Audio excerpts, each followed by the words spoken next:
Welcome, fellow theater junkies, to a special episode of our podcast where we dive deep into the world of cinematic magic.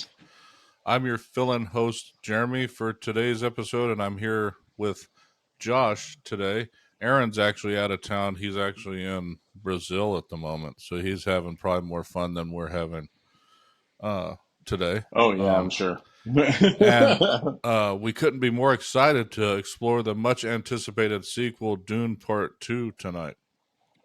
So join us as we journey through the sands of Arrakis once again, delving into the rich tapestry of Denis Villeneuve's visionary adaptation of Frank Herbert's Villeneuve, I think epic I'm sorry. sci-fi saga. From the intricate world building to the mesmerizing performances, we'll dissect every aspect of this cinematic masterpiece. So grab your spice, buckle up, and let's embark on this unforgettable cinematic odyssey together. With that being said, I wanted to delve into. So, as we said, this podcast we delve into premieres. So this movie actually just came out last This the past first. So Friday it or came out on Thursday or March something 1st like here in the United yeah. States. It actually came out in February in it looks like Mexico City, at the National Auditorium there. But it was produced by Legendary Pictures, and as I said in the intro, it was directed by Denis. Josh corrected me. I think it's I Villeneuve, think it's Villeneuve. um, Yeah. I think that's how you who say it. I'm pretty co-produced sure. and co-wrote the screenplay with John Spates, and it's distributed by Warner Brothers Pictures. It's the sequel to Dune, which was made back in 2021. And it's an adaptation, as I said, of the 1965 novel Dune by Frank Herbert. Follows Paul Atreides Atreides. as he unites with the Freeman people of the desert planet Arrakis to wage war against House Harkonnen. Stars again Timothy Chalamet, Zendaya, Rebecca Ferguson, Josh Brolin, Stellan Skarsgård, Dave Bautista, Charlotte Rampling, and Javier Bardem, who all reprised their roles from the first film. And then there was Austin Butler, Florence Pugh, Christopher Walken, Leah Seydoux, and Sahila Yaqub, who joined the ensemble for the second one. The development began after Legendary Pictures acquired the film and TV rights for Dune in 2016. Villeneuve signed on as director of the film in 2017 with the full intention of making it a two-part adaptation due to the complexity of the novel. The contracts were only secured for the first film, with the second film having to be greenlit based on how the first one did. Though he was concerned about the sequel's certainty at the time, which had a simultaneous theatrical and HBO Max release in 2021, Warner Brothers assured him that the sequel would happen if it performed well on HBO Max. Of course, obviously, it must have done well because they made the second one. Most of the new cast members were announced in 2022, and principal photography actually took place in Budapest, Italy, Jordan, and Abu Dhabi between July and December of 2022. So actually, this thing was made a So while it must ago. have been filmed it had to have been filmed like right after the pandemic stuff Well, it happened, was actually where they scheduled. shut down the Yeah, it sets was and actually stuff. scheduled to be released in November of last year, but was delayed due to all those Hollywood labor disputes that were Yeah. happening. hmm Um, it has grossed over $182 million worldwide so far. Damn, so Yeah, far. so it's the fifth Nice. highest growing film of the year, and a sequel based on the second novel in the series is in development currently, called Dune Messiah. Yeah. Um, the budget for the Okay. film was 190 million, so they've almost made that all back um, Oh yeah, already. I'm sure. Well, That's one thing I like about Villeneuve's directing style. Like the first, I think he did Arrival first, and I liked Arrival, and then or like I think there was another one before Arrival that he did too, but and then he did Blade Runner 2049, and I really love that film. So like it's mostly because like you could tell like he has a certain style for all his movies. Well, yeah, Like the way that he he films well he everything. made Prisoners back in 2013, so that Oh yeah, that was the other and one, then yeah. Sicario in 2015. Oh shoot, he did Sicario Yeah. too? No wonder. So That makes he's sense. made stuff. Because I mean He's made stuff his prior to that, yeah. but I think that's when he kind of became more mainstream because the other stuff I think was more So foreign. he didn't do the second Sicario then. So that was probably somebody else. So Yeah, he probably did the he first didn't do one. that one. He made another movie Yeah. called Enemy in 2013 that Jake Oh, I Gyllenhaal was think is in. that the Jake Yeah. Gyllenhaal movie? Okay, that's very weird. Yeah. Okay, yeah. So, but yeah, but and as we've said in the past on Theater Junkies, we don't spoil the films. We kind of just talk about them and what we thought of the movies, and then let you guys decide. We give our opinions on Yeah, and whether or then not pretty you much should recommend it or whatever. and go to it, and then go from there. We don't want to spoil the movies. On Sorry, my cat's around here and he's trying to get up on the shelves and stuff. so, And you might see him in the background. I usually put him up that way. He doesn't do this and mess with stuff, but but yeah, I know going into this, the expectations watching the first one were, I think, for anyone, were fairly high for the second one, and all the reviews my have goodness. been incredibly. Sorry. I'm not even paying attention to what's going on your screen, but I know. I know. I just see Nacho just like being on my Thor Funko. So I'm just like, yeah, there we go. The cat people, the cat lovers, they got their little ounce of stuff in there. Sorry. that's all right. No, but from the standpoint of what I expected, I got exactly what I expected and more out of the movie. I felt Oh yeah. the movie was incredible. I actually look forward to more of it because the way that this one Oh was yeah. done. Well, So that's how the first one was too. I felt like by the time that it ended, I was like, damn it, we can I want to see the other one now, and I gotta wait like because I think when we I watched on Max. This was a while ago, like when it first came on there. I don't remember if it waited like the 45 days or if it was instantly on there, because it was around the pandemic, so I couldn't remember when they put it on there. But I watched it on Max the first time, and I really loved it. And then I rewatched the first Dune twice before I watched Dune Part Two because I fell asleep to it. So then rewatched the rest of it, and damn, both movies are good. Like well, some people were telling me that they were like, "Oh, I didn't like it as much as the first one," but I think that they're on par with each other. I don't feel like better than the other. I think they're both great movies. Honestly, oh both of these are really really good. yeah, I felt they were both great movies, but I felt enjoyed this one a lot better though. Oh, really? Yeah.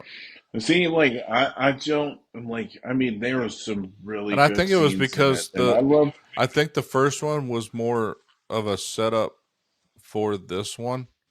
This one was more Yeah, like yeah, how it concluded, which there was more of the action in this one, which I liked. And I like the yeah. fact, just for all Especially, the worm lovers out there, there's plenty of the worms in this one. I know yeah. um, that's all I'll give away is that you'll get a lot of worms in this one. Well, I mean, like, I was thinking about the older film too, watching this one, that I was like, because there were certain scenes where it was kind of correlating to like how the other movie was, and I was like, and it made like the older film was more like political intrigue, but with religious overtones and stuff like that, like in it, but it wasn't nearly as much as it was in this film. It seemed like, But I could tell you and my I oldest. liked how Paul Atreides was in this movie, Well, though. I could tell you my oldest went, and we've watched both of them. So we've watched the old one before we went and watched this one. Hmm. I mean the first one, the first part of this um, version. And one thing he got from the original one was he didn't understand it. Watching that one, he didn't understand the point of the movie. But I remember watching the first one of this, and I know we did a podcast on the first one.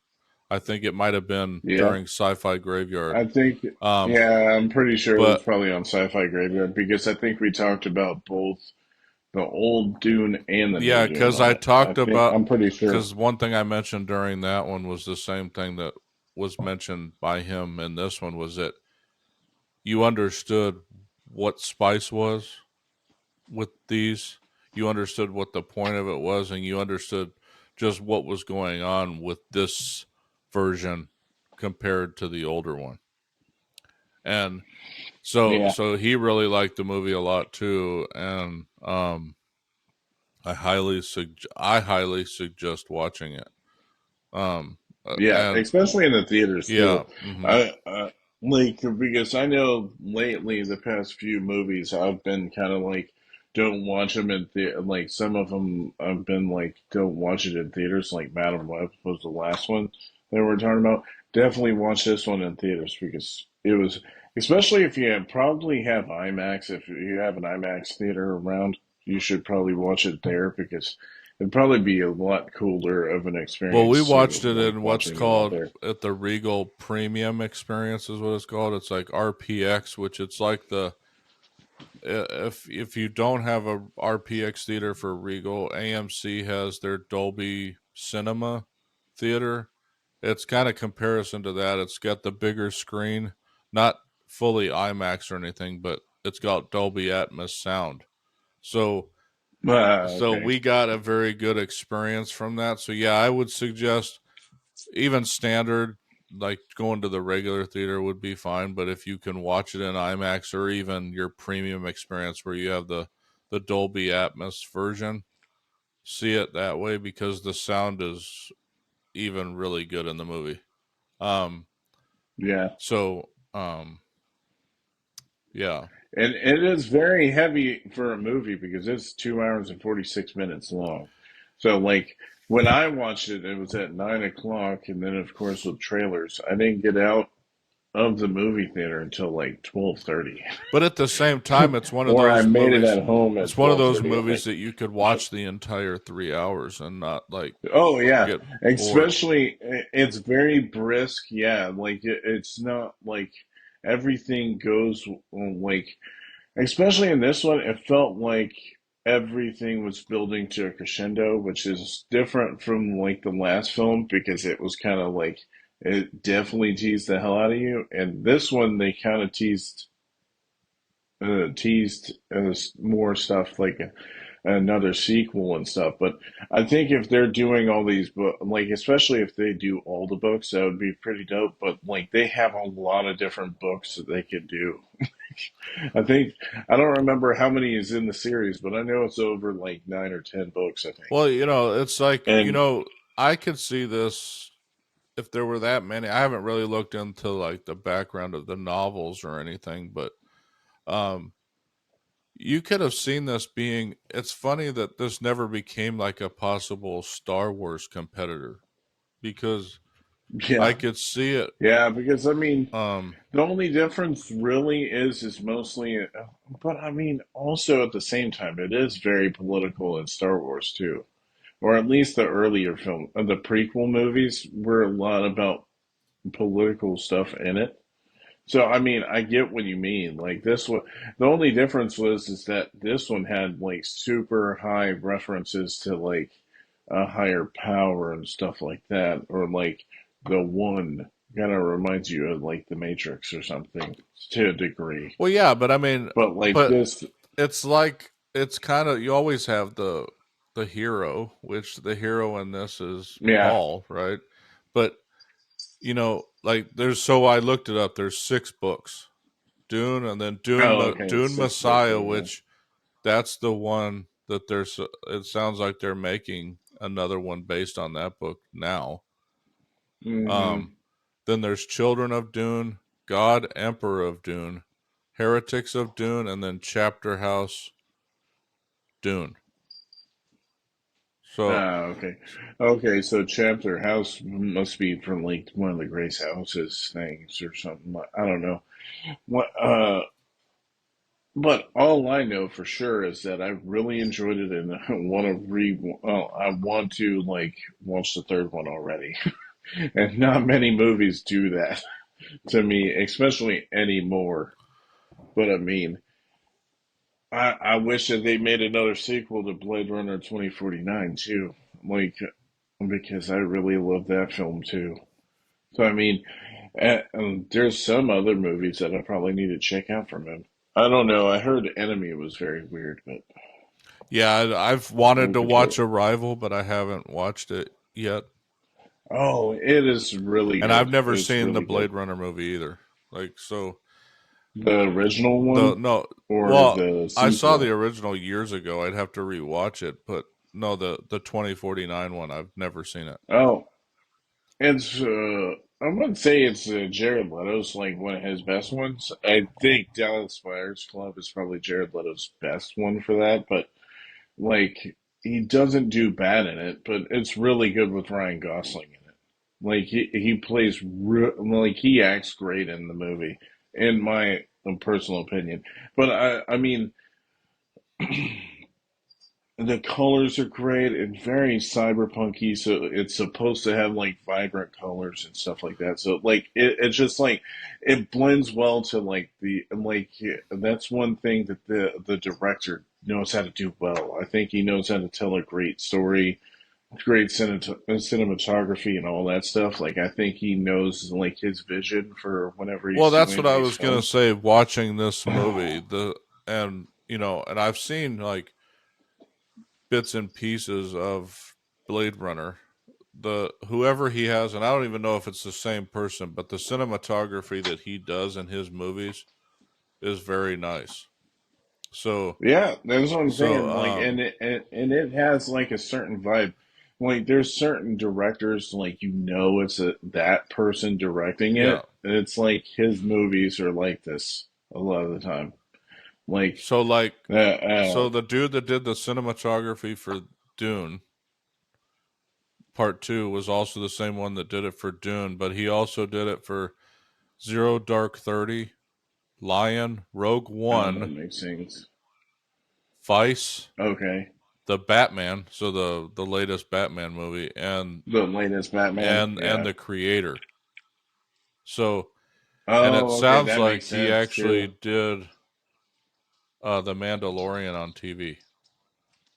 Yeah. Uh, So yeah, that kind of makes for sense because I three mean, of the like, it's episodes, it looks looking like. back, yeah, like, I'm just thinking about like all that, especially the creator. The creator just looks, yeah, like I could tell what you mean So off of so he that because the won. creator is like it has like kind of the same type of vibe, Yeah. like look Yeah, wise. he won the Academy Award for the cinematography for Dune. I don't see any reason why he wouldn't win it for this one. Why he wouldn't win it again? Yeah, like like that's the thing is like I don't know. I just really like the. It's hard to like not try to figure out something else to say where it doesn't spoil it, but really, there's a huge like everything is pretty much paid off. Like in this film, that was from the first film. Oh yeah. That's the like an easy way to pay it off. Like literally to put it, like if you're wanting to come like stuff to happen, you pretty much get it in this one, and that's one thing I like about it. But then it also sets up for the next one. So it was like, Well, and that's yeah, why I said that I like this one more than the first one because the first one was primarily setting up this one. Like yeah, even for individuals that saw the original, I know they were expecting more. A lot of the people I talked to expected more to come out in the first one. Like they were surprised how long it was and how much was in it compared to the original Yeah. one. So this one was long, but it packed everything in a good way.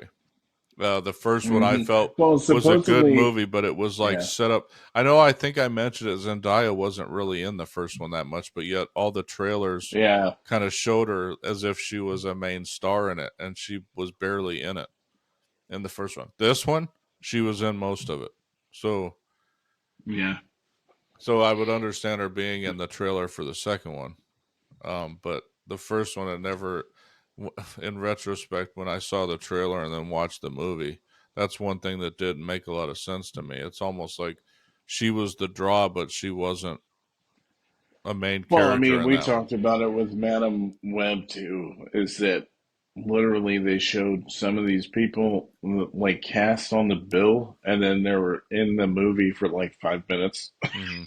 So I mean, it's like, yeah, it's just, and so pretty much it was showing like I think they said that the first film was half of the first book, then this one was the other half, and then the whole second book.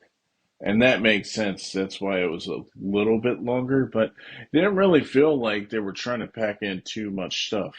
So I think they told everything that they should have told in the movie, where it didn't feel like too much stuff was and like it was bloated or anything. It felt like everything that should they wrapped it in a good bow and was like, "Yep, that's it." Yeah, I agree. Um, So, yeah, so I highly recommend the movie. I definitely think that it'll probably be some people's favorites for a while. Like I definitely could see if this was on cable or whatever. Like if it was just on, you would just rewatch, like watch both films. Like I mean, they are a bit long. It's like 5 hours if you watch both of them, but or like 6 hours just about because I think it's 2.5 for the first one, and then it's 2 hours and like 45 minutes for the well, like second I one. said, the first one was slower than this one. This one was Yeah, 3 hours of yeah, almost pure action. Like there wasn't a time. I mean, I know my son went and used the restroom a couple of times, but he was able to time it right where he didn't miss anything because there are spots where yeah, there's just scenes where they're setting up things and he just happened to use the restroom at the right time where it really didn't interrupt anything. yeah. It didn't impact anything. Yeah, But if you pick the wrong moment, you could miss something because of it literally is constantly moving in this one. I can't say the same thing for the first yeah, one, but were they both good movies? Yeah. I mean, but yeah, I would highly suggest watching this in the theater for the first time. Streaming won't do it as much justice to wait until it streams. I would say this one's one of those masterpieces that needs to be seen in the theater first. yeah. I mean, I agree. so that's what I was kind of alluding to in previous comments when we made them about whether or not you see a movie. Most Marvel movies are deemed for the theater to start with. Um, I could say like if we talked about Top Gun Maverick on the podcast, if we were doing the podcast at the time, that's one you should see in the theater first. I mean, you shouldn't have waited to stream that one first, just because of the sound in Yeah, general. But like, um, Napoleon was another one you should see because of the vastness and scale that you see. Now, um, so with that being said, I don't know. We'd have to talk to Aaron about what the next one on the docket will be for this podcast. But I know Imaginary's coming out on next week or this week coming up the 8th. So in like 4 days, Imaginary. It's a horror movie. So I mean, yeah. we could either do that one and talk about it on this podcast, or we can talk about it on Scream Creeps. But On I Screen think we Creeps. should Yeah. watch that one. Um, and then I know later on in the month, What else is coming out? I don't know, I'd have to look, but I know later on in the month, Ghostbusters is coming out. The new it's coming, Oh and yeah. that'll Well, definitely be we knew that one. that was going to be definitely one Um, that we were going to talk about. Yeah. but I don't think there's anything this week besides Imaginary that's coming out that we would talk about here on the podcast. I mean, Kung Fu Panda 4, I think, is coming out. But Yeah, I don't even think that I've watched any of them. Like, I've watched bits and pieces of Kung Fu Panda 1 and 2, and that's pretty much it. but yeah, I mean, So, I mean, from that yeah. standpoint, I think the only movie coming out this week is Imaginary. So it's really Yeah. us deciding if we want to talk about that And, on this podcast or talk about it on our Scream Creeps one. Um, yep. but I know definitely Aaron's probably going to want to talk about Ghostbusters on the week of March Yeah, 22nd definitely. on this That'll one. definitely probably be the main one as it leaks There's of another, I think it's a horror Ghostbusters. movie with Sydney Sweeney coming out that same week called Immaculate. Um, Damn, she's coming out with like a bunch of movies right now, yeah. I guess. But I don't know if we have anything else to say No. on this Just podcast. watch it. Yeah. Pretty much. Um, Definitely watch but it.